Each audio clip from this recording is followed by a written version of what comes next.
Sebagian besar pria saat ini tidak memahami arti sejati dari komitmen. Mereka berbicara tentang mimpi dan tujuan, tapi ketika saatnya bekerja tiba, mereka menghilang. Itulah sebabnya mereka tetap miskin, tanpa nilai, tanpa rasa hormat. Mereka tidak menyadari bahwa kesuksesan bukan kebetulan, melainkan hasil dari pengulangan tindakan yang benar, hari demi hari, tanpa alasan. Kamu bisa memulai dari nol, tanpa pengalaman, tanpa dukungan.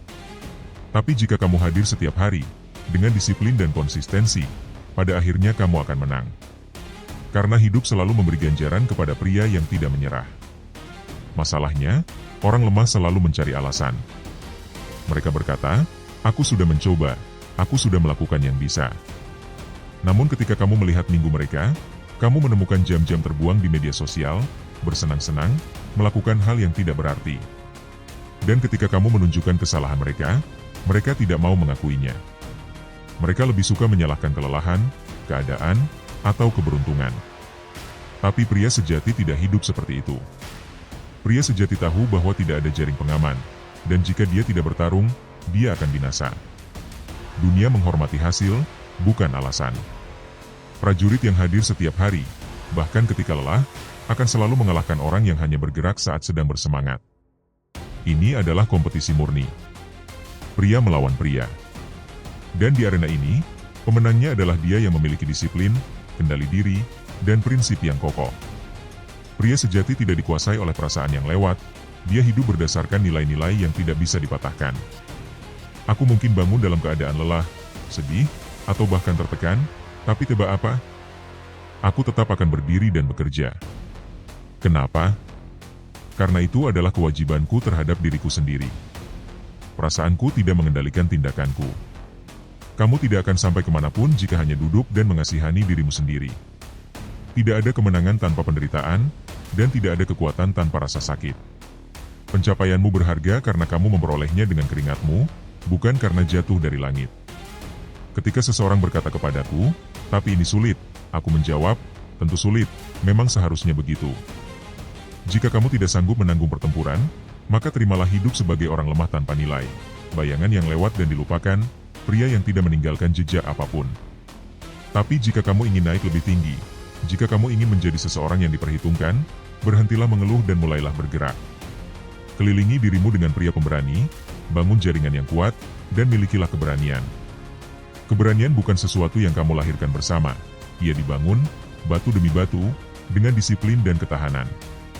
Aku tidak mencari kebahagiaan murahan, tapi kebebasan. Kebebasan dari rutinitas, dari kebosanan, dari hidup tanpa makna.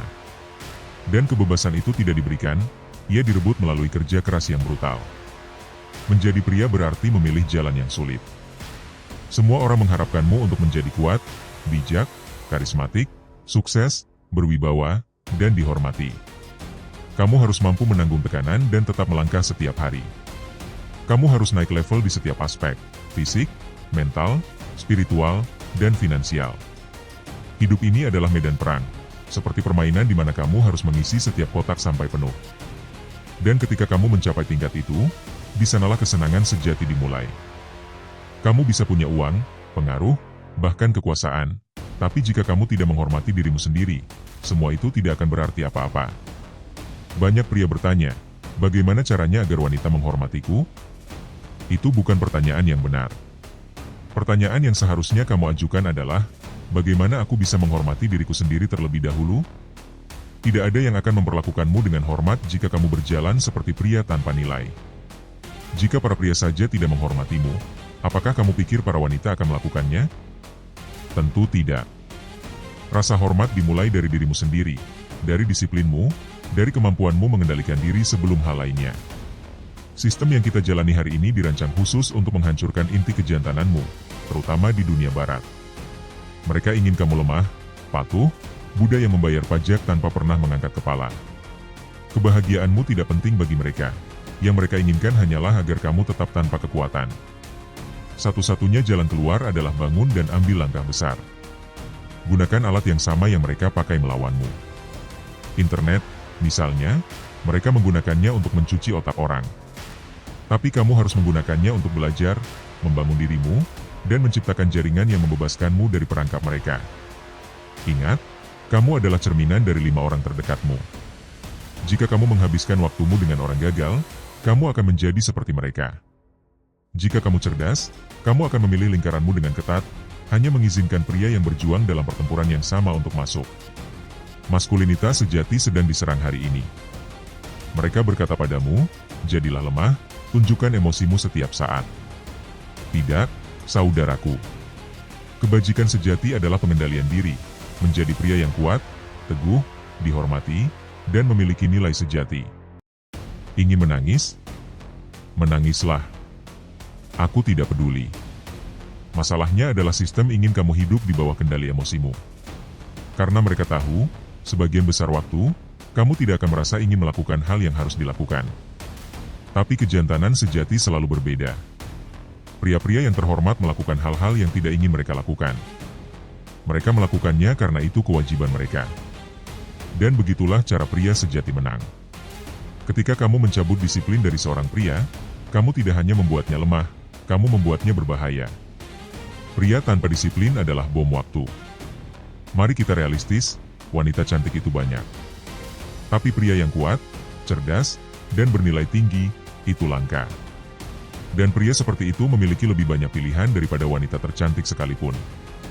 Dulu, kamu masih bisa hidup sebagai pria biasa. Hidup tidak terlalu buruk waktu itu.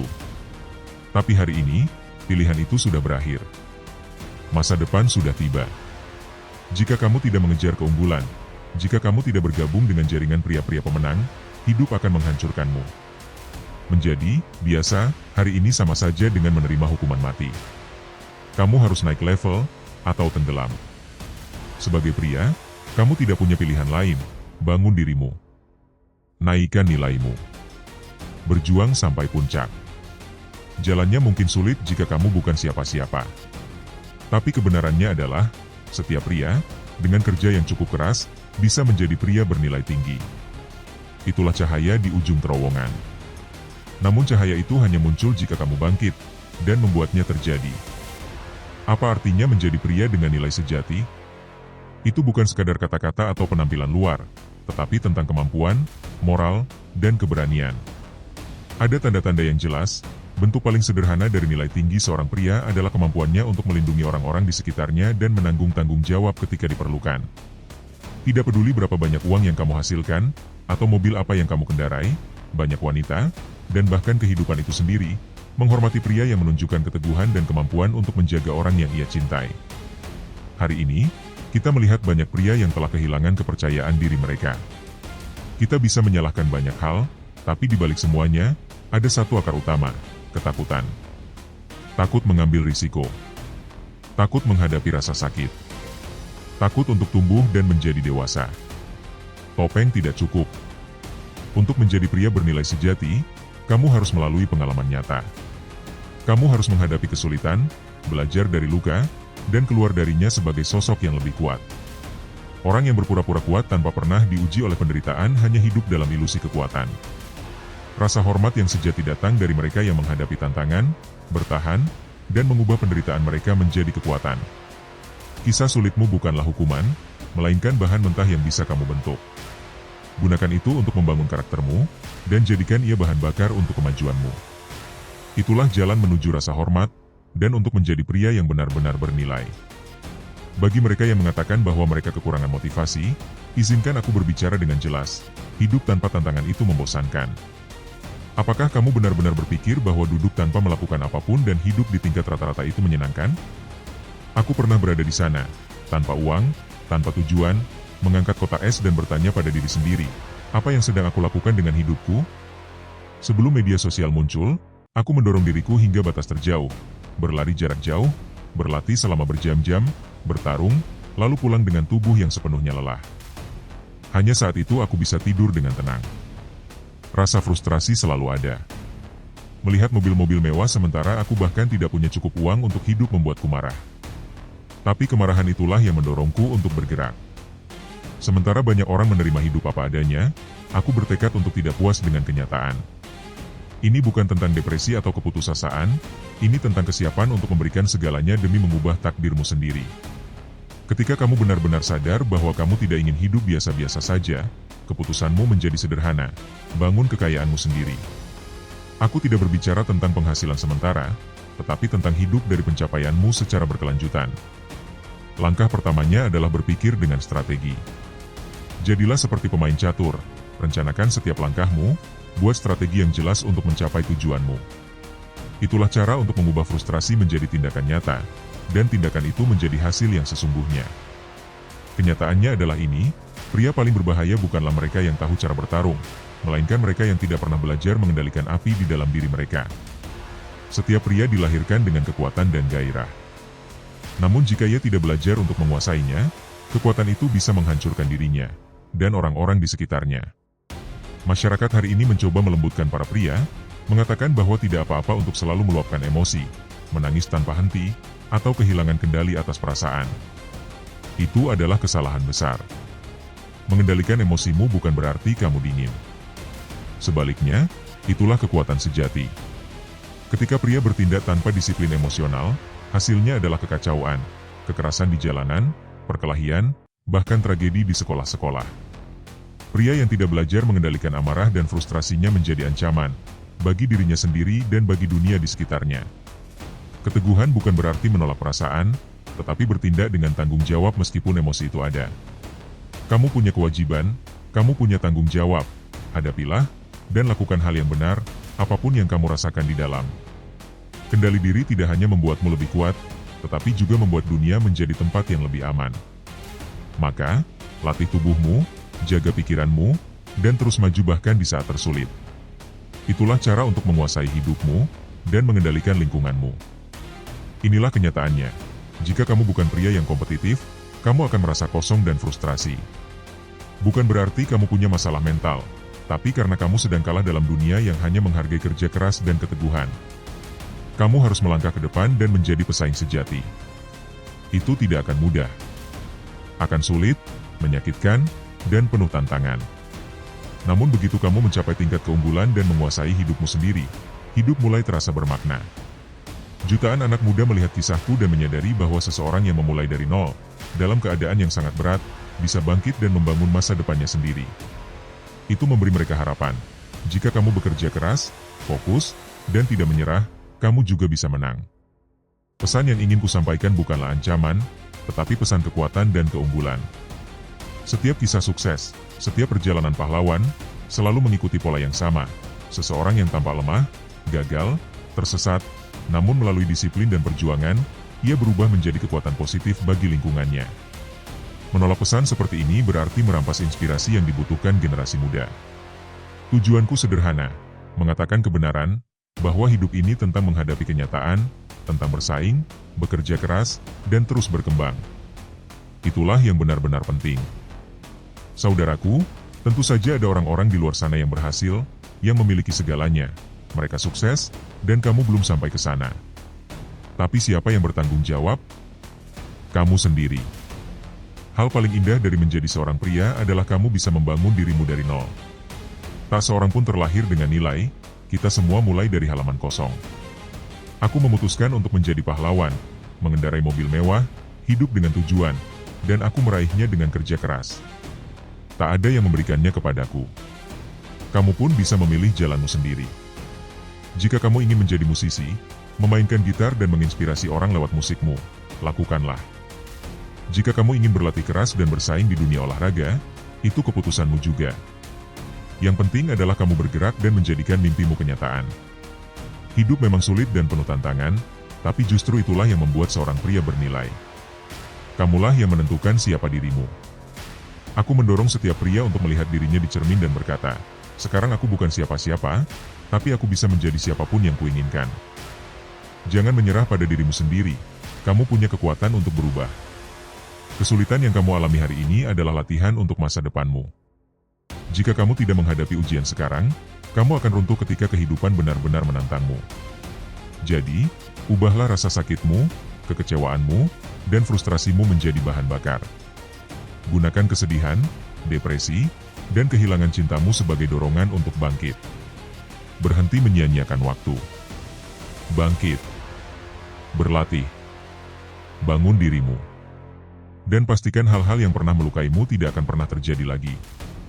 Kalau tubuhmu sempurna dan hartamu berlimpah, mungkin dia tidak akan meninggalkanmu. Tapi ini bukan tentang duduk dan mengeluh, ini tentang menghadapi kenyataan. Kejutan dan pukulan hidup adalah bagian yang tak terhindarkan, dan justru itu yang membentuk pertumbuhan seorang pria. Masyarakat modern dan media ingin kamu menghindari rasa sakit, menelan pil, lalu berpikir semuanya akan baik-baik saja. Tapi hidup nyata tidak bekerja seperti itu. Sebagai pria, kamu harus menerima luka itu, menyerapnya, dan mengubahnya menjadi alat untuk menjadi versi terbaik dari dirimu. Ini membutuhkan kekuatan mental, disiplin, dan keteguhan, bukan kehancuran emosional setiap kali ada masalah. Aku belajar ini dari pengalamanku sendiri. Ayahku adalah seorang guru catur, dan kami sering bepergian bersama ke berbagai turnamen. Di sana aku bertemu banyak tipe orang, mantan agen intelijen, pesaing yang cerdas, orang-orang yang menguji batas pikiranmu. Aku mengamati kebiasaan mereka, ketenangan mereka, cara mereka mengendalikan situasi sulit, dan aku menyadari satu hal, selalu ada sesuatu yang bisa kamu kendalikan. Pelajaran terpenting yang kupetik adalah ini, kerja keras saja tidak cukup. Mereka yang benar-benar sukses adalah mereka yang tidak pernah puas dengan hasil biasa, yang menganalisis setiap langkah, belajar dari setiap kesalahan, dan terus mendorong diri melampaui batas yang tampak cukup. Itulah mentalitas yang membuatmu tak terkalahkan. Terkadang kamu berpikir, seharusnya aku menelpon itu, menutup kesepakatan itu, naik pesawat itu. Rasa kehilangan peluang itu menyakitkan, tapi banyak orang tidak peduli. Bahkan ketika kamu menjelaskan kenyataannya, mereka akan menemukan alasan. Inilah perbedaan antara mereka yang maju dan mereka yang tetap tertinggal. Apa yang harus kamu lakukan setelah mendengar ini sederhana? Bangkit, pelajari sesuatu, bergerak. Jangan sia-siakan pengetahuan yang ada di depan matamu. Jika tidak melakukan apa-apa, kamu hanya akan menjadi penonton, seorang pecundang. Ketika berbicara tentang uang, ada batas praktis, katakanlah antara 20 hingga 25 juta. Dengan jumlah itu, kamu bisa hidup nyaman, tanpa terjebak pada kemewahan kosong yang tidak memberi kebahagiaan. Tapi yang lebih penting bukan uang, melainkan kekuatan dan kendali atas hidupmu. Ini bukan sekadar menumpuk kekayaan, tetapi kemampuan mengambil keputusan dan memengaruhi lingkaranmu. Jika tujuanmu hanya uang, mencapai angka itu cukup untuk memberikan keamanan dan kenyamanan. Tapi jika tujuanmu adalah kekuatan sejati, itu tidak akan pernah cukup. Oleh karena itu, kamu perlu berpikir, merencanakan, dan memahami arah langkahmu. Bahkan aku, dengan semua yang telah kucapai, tahu bahwa kekuatan membutuhkan kehati-hatian, strategi, dan visi.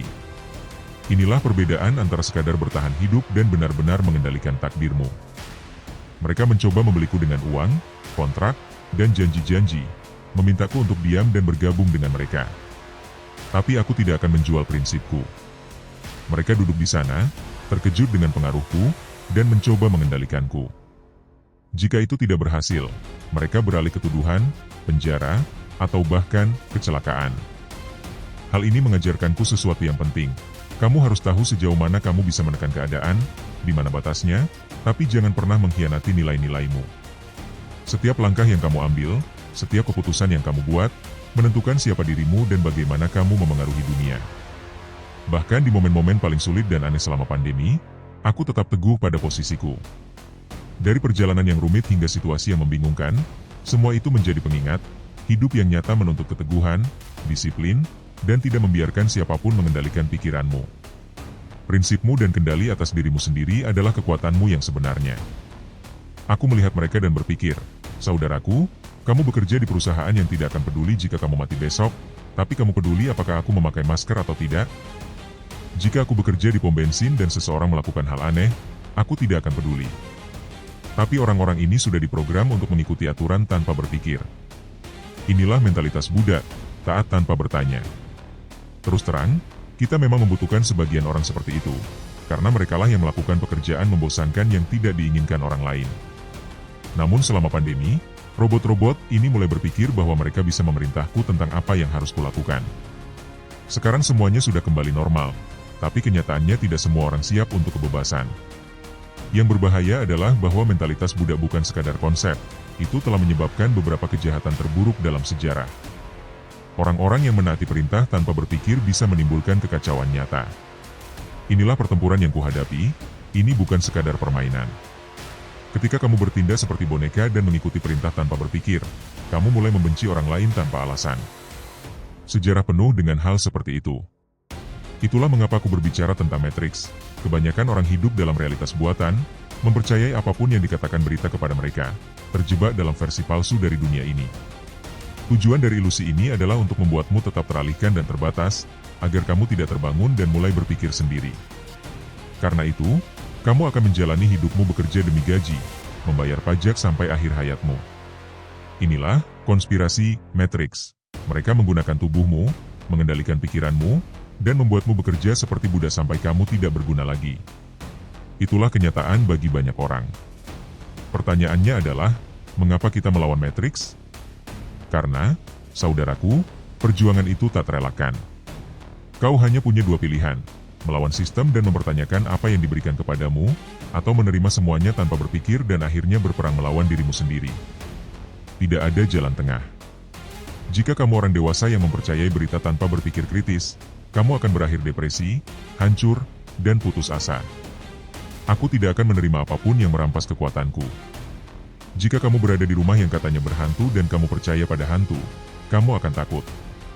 Tapi jika kamu tidak percaya, itu hanyalah rumah biasa dan kamu tidak akan peduli. Hal yang sama berlaku dalam hidup. Aku tidak akan mempercayai gagasan yang mengatakan bahwa aku tidak punya kendali atas takdirku atau bahwa hidupku akan berakhir sengsara tanpa alasan. Itu kelemahan. Ketika mereka berbicara tentang melindungi orang, kenyataannya adalah bahwa keamanan sejati hanya bisa dicapai melalui kebebasan. Namun yang terjadi, mereka mengharapkanmu mempercayai orang-orang yang justru membatasi kebebasanmu, sambil berjanji tidak akan menyalahgunakan kekuasaan. Sejarah mengajarkan satu hal yang jelas, kekuasaan selalu berpotensi disalahgunakan. Sangat sedikit orang yang benar-benar membenciku. Sejak awal budaya cancel culture, aku berjalan di jalan seperti biasa, dan tidak ada yang mendekatiku dengan energi negatif. Tidak pria, tidak wanita, tidak anak-anak, maupun orang dewasa. Sebagian besar orang menghargai aku. Mereka meminta foto denganku dan anak-anak mereka, dan banyak wanita memberitahuku bahwa mereka menyukai apa yang kukatakan tentang kejantanan. Ya, bahkan wanita pun tidak membenciku, meskipun narasi yang menggambarkanku sebagai misoginis. Kenyataannya, sebagian besar orang menghormatiku, dan hanya ada sekelompok kecil yang berpikir sebaliknya. Tapi aku tidak peduli. Aku mengatakan kebenaranku karena itulah yang dilakukan pria sejati. Aku tidak di sini untuk dicintai, tapi untuk berbicara jujur. Bahkan jika opini publik berubah dan semua orang mulai membenciku besok, aku akan tetap mengatakan hal yang sama. Aku tidak hanya berbicara tentang diriku sendiri, tapi tentang banyak orang yang merasakan apa yang aku rasakan. Orang mengikuti aku karena sebelumnya tidak ada yang mengatakan hal-hal ini, dan karena hasilnya nyata. Mereka yang mendengarku dan menerapkan saran-saranku melihat perbaikan dalam hidup mereka. Tentu saja, ada sisi lain, pikiran-pikiran yang terbelenggu yang mempercayai segala yang dikatakan media, dan mengulang kebohongan tanpa berpikir. Mengejutkan betapa mudahnya beberapa orang dikendalikan, sementara orang lain yang bergerak dan bertindak menjadi lebih baik dan lebih kuat. Yang membuatku heran adalah ini, aku termasuk salah satu pria yang paling banyak dicari di Google, dan salah satu orang paling terkenal di dunia saat ini. Jika kamu membandingkanku dengan orang lain di tingkat ketenaran yang sama, mungkin akulah yang paling sedikit dihormati oleh para pecundang yang berperilaku seolah-olah aku ini penjahat. Mengapa? Karena mereka adalah bagian dari Matrix, agen-agen yang diperbudak oleh sistem, dicuci otaknya sampai mereka bahkan tidak menyadarinya. Beberapa tahun terakhir telah menunjukkan betapa dalamnya kemampuan otak manusia bisa diprogram, dan itu sangat menyedihkan. Hari ini, banyak orang lupa bagaimana cara berpikir sendiri, bagaimana mengamati apa yang ada di depan mata mereka, dan hanya menyerap apapun yang diberikan kepada mereka. Aku dulu ingin berhadapan langsung dengan orang-orang yang menulis artikel negatif tentangku. Argumen mereka akan runtuh dalam hitungan detik. Tapi mereka bersembunyi di balik layar mereka, karena kekuatan adalah sesuatu yang dimiliki banyak orang tanpa benar-benar memahaminya. Kekuatan itu senjata, dan ada batas yang tidak boleh dilewati. Lihatlah pada pemerintah, mereka memiliki kekuasaan dan bisa mengendalikan situasi. Namun ketika mereka kehilangan kepercayaan rakyat dan menjadi otoriter, semuanya berubah. Mereka yang telah menguasai informasi selama puluhan tahun kini telah kehilangan kredibilitas mereka. Setiap orang cerdas yang tidak bekerja untuk media arus utama tahu bahwa mereka tidak bisa dipercaya, dan mulai mencari kebenaran sendiri. Di tempat lain, media arus utama telah banyak runtuh, dan orang-orang mencari informasi serta makna di tempat baru. Aku mengakui ada sesuatu seperti waktu ilahi dalam kebangkitanku. Aku muncul pada momen yang sempurna. Ini terkait dengan seberapa siapmu untuk menyelami matriks. Uang yang kamu pikir milikmu, rumah yang kamu pikir milikmu, sebenarnya bukan milikmu. Buat pemerintah marah dan kamu akan segera menyadari bahwa tidak ada yang benar-benar milikmu. Kamu bisa berpikir, ini rumahku, ini uangku, aku yang mendapatkannya, aku membayar pajak, ini milikku, tapi kenyataannya berbeda. Elon Musk menjelaskannya dengan jelas. Ia ditanya tentang risiko kehilangan hartanya karena ia mengatakan kebenaran tentang FBI dan campur tangan pemilu, dan ia menjawab dengan sederhana, tidak masalah.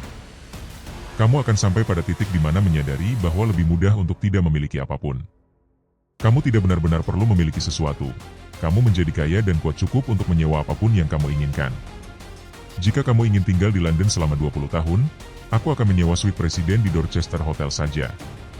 Kamu tidak perlu memiliki apapun untuk hidup sepenuhnya. Ada tahap menengah, ketika kamu bangkrut, kamu berjuang untuk bertahan hidup. Setelah itu, ketika menghasilkan uang, kamu membeli barang-barang dengan berpikir bahwa itu adalah kesuksesan. Tapi ketika mencapai puncak, kamu menyadari bahwa memiliki barang-barang tidak penting. Hari ini, menjadi miliarder bukan tentang kepemilikan, tapi tentang pengaruh dan kebebasan. Bagi saya, kekayaan sejati adalah kemampuan untuk memperbaiki hidup orang-orang yang mendengarku, hubungan mereka, kebugaran fisik, dan urusan finansial mereka.